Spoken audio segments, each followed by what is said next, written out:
हरे कृष्णा। स्वागत है आपका आज के इस बेहद खास और पवित्र वीडियो में। आज का यह वीडियो सिर्फ एक आम वीडियो नहीं, बल्कि यह आपके जीवन की हर उस उलझन का जवाब है जिससे आप रोजाना लड़ते हैं। आज के इस दौर में हर दूसरा व्यक्ति परेशान है। किसी को अपने करियर की चिंता है तो कोई रिश्तों के टूटने से दुखी है।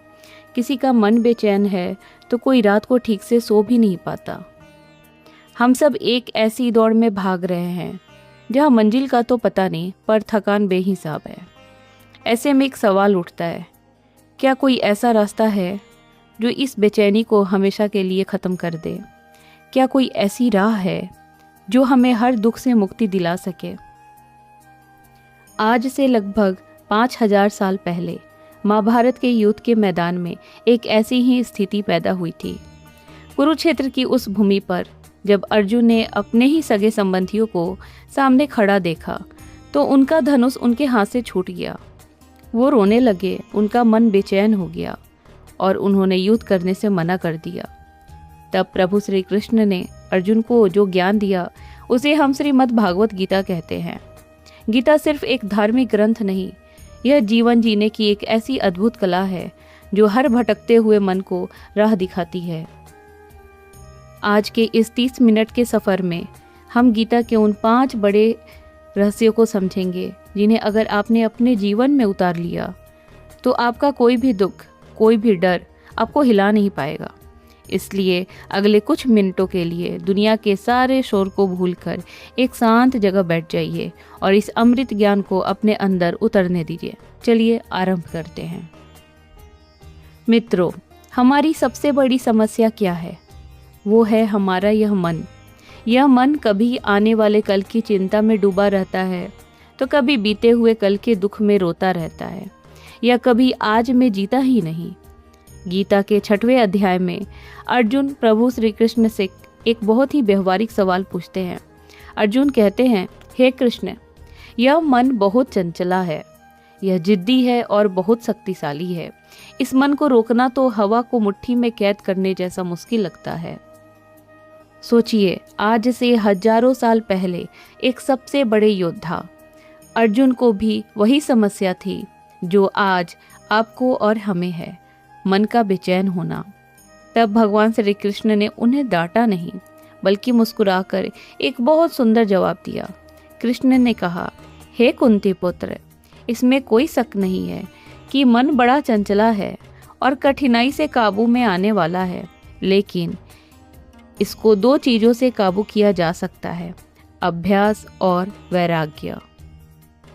आइए इसको आम जिंदगी के उदाहरण से समझते हैं। अभ्यास का मतलब है कि जब भी आपका मन किसी गलत चीज़ की तरफ भागे, किसी बुरी याद की तरफ जाए, तो उसे डांट कर नहीं बल्कि प्यार से पकड़कर वापस अपने काम में लगाएं। यह एक दिन में नहीं होगा, इसके लिए रोज अभ्यास करना होगा। और वैराग्य का मतलब सब कुछ छोड़कर जंगल जाना नहीं है। वैराग्य का मतलब यह समझना कि इस दुनिया में कोई भी चीज़ अस्थायी नहीं है। ना आपका दुख हमेशा रहेगा, ना आपका सुख। जब आप इस सच को जान लेते हैं तो आपका मन बात बात पर बेचैन होना बंद कर देता है। अब आते हैं उस उपदेश पर जिसे पूरी दुनिया गीता का सबसे बड़ा सार मानती है, कर्म का सिद्धांत। आपने अक्सर लोगों को कहते सुना होगा कि मेहनत का फल मीठा होता है, लेकिन जब हमें मेहनत के बाद भी फल नहीं मिलता तो हम टूट जाते हैं। हम सोचते हैं शायद हमारी किस्मत ही खराब है। पर इस पर श्री कृष्ण ने क्या कहा है, आइए उसका स्मरण करते हैं।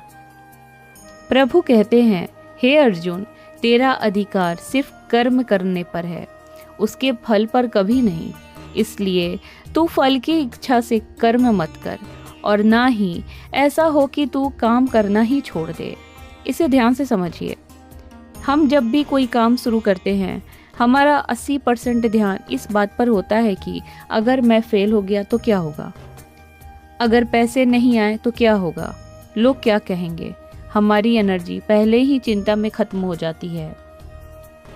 कृष्ण कहते हैं कि जब आप परिणाम की चिंता छोड़ देते हैं तो आपका डर खत्म हो जाता है और जब डर खत्म हो जाता है तो आपका पूरा फोकस आपके काम पर होता है। जब फोकस 100% होगा तो परिणाम तो अपने आप ही बेहतरीन आएगा। आपको सिर्फ अपना कर्तव्य निभाना है, परिणाम को उस परमात्मा पर छोड़ दीजिए, क्योंकि वो आपको वो नहीं देता जो आपको अच्छा लगता है, वो आपको वो देता है जो आपके लिए सही होता है।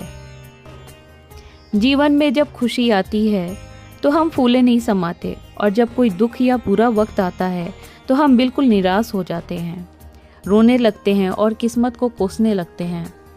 लेकिन श्री कृष्ण ने गीता में एक संयमी और समझदार व्यक्ति की पहचान बताई है। उन्होंने कहा है कि जो व्यक्ति दुख में दुखी नहीं होता और सुख में बहुत ज़्यादा खुश होकर अहंकार नहीं करता, वही असली में ज्ञानी है। एक पुरानी कहानी है, एक राजा ने अपने मंत्री से कहा, मुझे एक ऐसी बात बताओ जिसे अगर मैं सुख में सुनूं तो दुख हो और दुख में सुनूं तो सुख मिले। मंत्री ने एक कागज पर लिख दिया, यह वक्त भी गुजर जाएगा। श्री कृष्ण भी यही समझाते हैं कि परिवर्तन इस संसार का सबसे बड़ा नियम है। जो आज आपका बुरा वक्त चल रहा है वो हमेशा के लिए नहीं रहेगा। यह रात भी गुजरेगी और एक नया सवेरा आएगा। इसलिए जब बुरा वक्त आए तो हिम्मत मत हारिए, और जब अच्छा वक्त आए तो आप किसी का अपमान मत कीजिए। दोनों ही स्थितियों में शांत रहना सीखिए। हमारे अंदर का सबसे बड़ा दुश्मन कौन है? कोई बाहर का व्यक्ति नहीं, बल्कि हमारा अपना क्रोध और हमारा अहंकार। गीता के दूसरे अध्याय में एक बहुत ही दार्शनिक बात कही गई है कि इंसान का पतन कैसे होता है। कृष्ण कहते हैं, जब इंसान को गुस्सा आता है तो उसकी सोचने समझने की शक्ति खत्म हो जाती है, वो अंधा हो जाता है। जब सोचने की शक्ति खत्म होती है तो उसकी बुद्धि मर जाती है, और जब बुद्धि मर जाती है तो इंसान अपना ही सब कुछ बर्बाद कर बैठता है। आपने भी देखा होगा, गुस्से में कही गई एक बात बरसों पुराने रिश्ते को एक पल में तोड़ देती है। गुस्से में लिया गया एक गलत फैसला पूरी जिंदगी बर्बाद कर देता है। श्री कृष्ण कहते हैं कि क्रोध को काबू करने का एक ही तरीका है, क्षमा और धैर्य। अगर कोई आपको बुरा भला कह रहा है तो तुरंत जवाब मत दीजिए। एक पल के लिए रुकिए, गहरी सांस लीजिए, क्योंकि गुस्सा एक ऐसी आग है जो दूसरे को जलाए ना जलाए, आपको अंदर से पहले राख कर देती है। इंसान का सबसे बड़ा डर क्या है? वो है मौत का डर, या अपने किसी खास को खोने का डर। अर्जुन भी यही सोचकर रो रहे थे कि अगर मेरे भाई, मेरे गुरु मर गए तो मैं कैसे जीऊंगा। तब श्री कृष्ण ने अर्जुन को आत्मज्ञान दिया। उन्होंने कहा कि तुम इस शरीर के लिए रो रहे हो जो मिट्टी का बना है और मिट्टी में मिल जाएगा, लेकिन जो इसके अंदर है वो कभी नहीं मरता। प्रभु कहते हैं, इस आत्मा को ना कोई शस्त्र काट सकता है, ना आग इसे जला सकती है, ना पानी इसे भिगो सकता है, और ना ये हवा इसे सुखा सकती है। जैसे हम पुराने कपड़े बदलकर नए कपड़े पहनते हैं, ठीक वैसे ही यह आत्मा एक शरीर को छोड़कर दूसरा शरीर धारण करती है। इसलिए मृत्यु से मत डरो। जो इस दुनिया में आया है उसका जाना निश्चित है। जब आप इस सच को स्वीकार कर लेते हैं तो आपका हर तरह का मोह और डर खत्म हो जाता है। आप खुलकर जीना शुरू कर देते हैं, क्योंकि आप जानते हैं कि आप सिर्फ एक शरीर नहीं बल्कि उस परमात्मा का एक अंश हैं जो अमर है। तो दोस्तों, आज के इस 30 मिनट के आध्यात्मिक सफ़र में हमने जाना कि श्रीमद्भागवत गीता सिर्फ एक ग्रंथ नहीं बल्कि हमारे हर दुख की दवा है। अगर आपका मन बेचैन है तो अभ्यास कीजिए। अगर आपको डर लगता है तो कर्म पर ध्यान दीजिए, फल पर नहीं। अगर बुरा वक्त चल रहा है तो याद रखिए यह वक्त भी गुजर जाएगा। और अगर गुस्सा आए तो धैर्य रखिए। जीवन में जब भी कोई ऐसी मुश्किल घड़ी आए जहां आपको लगे कि कोई आपके साथ नहीं है, तो आंखें बंद कीजिए और याद कीजिए कि वो द्वारिकाधीश, वो परमात्मा आपके अंदर ही बैठा है। आप अकेले नहीं हैं। आशा करती हूँ कि आज की यह वीडियो आपके जीवन में एक सकारात्मक बदलाव लेकर आएगा। अगर इस वीडियो से आपके मन को थोड़ी भी शांति मिली हो तो इस ज्ञान को सिर्फ अपने तक मत रखिए। अपने दोस्तों, परिवार और चाहने वालों के साथ इस वीडियो को शेयर जरूर कीजिए, ताकि उनके जीवन में भी प्रकाश आ सके। नीचे कमेंट बॉक्स में पूरे दिल से जय श्री कृष्ण या राधे राधे लिखकर प्रभु के प्रति अपनी कृतज्ञता जरूर व्यक्त करें। इस वीडियो को लाइक करें और ऐसे ही सुकून भरे और ज्ञानवर्धक वीडियो के लिए हमारे चैनल को सब्सक्राइब करके बेल आइकन जरूर दबाएं। अपना ख्याल रखिए, कर्म करते रहिए और हमेशा मुस्कुराते रहिए। मिलते हैं अगले किसी पवित्र विचार के साथ। तब तक के लिए राधे राधे।